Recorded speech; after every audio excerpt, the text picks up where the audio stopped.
The question I have been getting lately in a number of occasions was, what do I do if I need to find out whether a number of substances is contained in the products I'm bringing to the market or in the parts that I'm using? The approach people take differs, of course, on the amount of data they already have available. It is not easy, but easier in the area of automotive industry, where you collect a very large number of data through IMDS, which is a well established system, where you would then, in the most easy case, or I don't know, I'm not trying to say basic approach.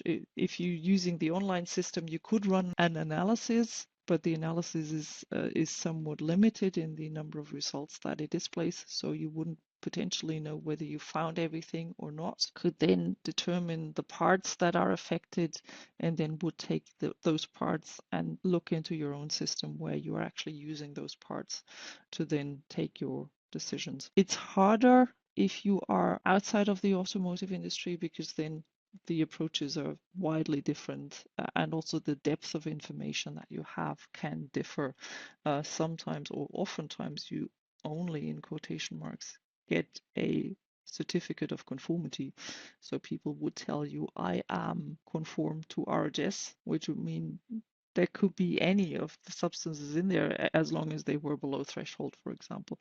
So the amount of information that you have is limited, and also the structure of the data that you have is more limited. So it would depend a lot on how you have the data and how easy or how hard it will be for you to browse through the data. So if you had Excels, of course, you could use everything that Excel offers and macros and so on and so forth to browse through the data that you have, but still it will be harder to get a consistent picture.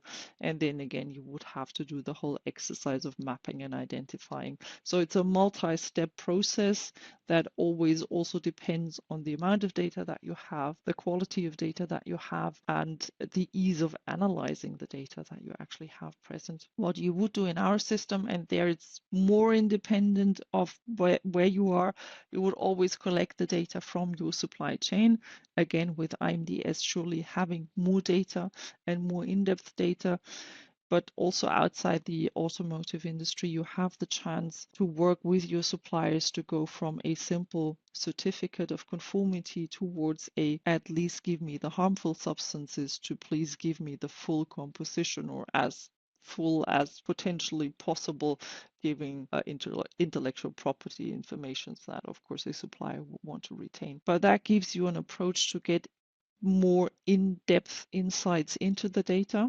Then you have all the data in one database. So you basically get a virtual representation of your product, kind of a virtual twin of your products and your parts, if you want to have it that way. And then the analysis capabilities are incredibly vast. This is one of the functionalities I still love best about the solution that we offer, because you can do so much and you can look for so much in your database. If we come back to the question of the chemicals or the substances used, you would take the list, put them in the system, run the analysis over the data that is there, having the option to select what kind of data you want to look at. Do I want to look at all of the supplier data, all of the supplier data that I received in the past, I don't know, half year, data coming from specific suppliers, specific products, whatever there is, everything. So you run the analysis and immediately see which of the substances am I using, in which part, coming from which supplier, which product is that being used in,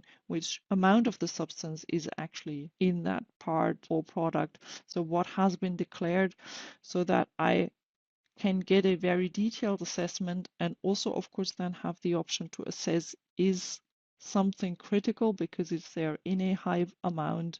Am I using that in a high volume? And I can also, of course, identify, is there a specific set of parts, for example, type of parts that is affected? Is it a specific set of my products? And then I can go further and combine that with other information, I don't know, to determine, are these parts, for example, that I'm bringing to a specific market where that is critical or not? Is one of my customers more affected than other customers? Any of these questions that can then, and I can run the analysis very easy. I can run that in the background, and I can run that as often and with whatever focus I need at that point in time. So if the list of substances differed next week, I would just run it differently. If it was the same, I would automate it and run it, I don't know, however often I need that, monthly, and tell the system, send me an email when you're done. Do that monthly and tell me when you're done, and fire and forget.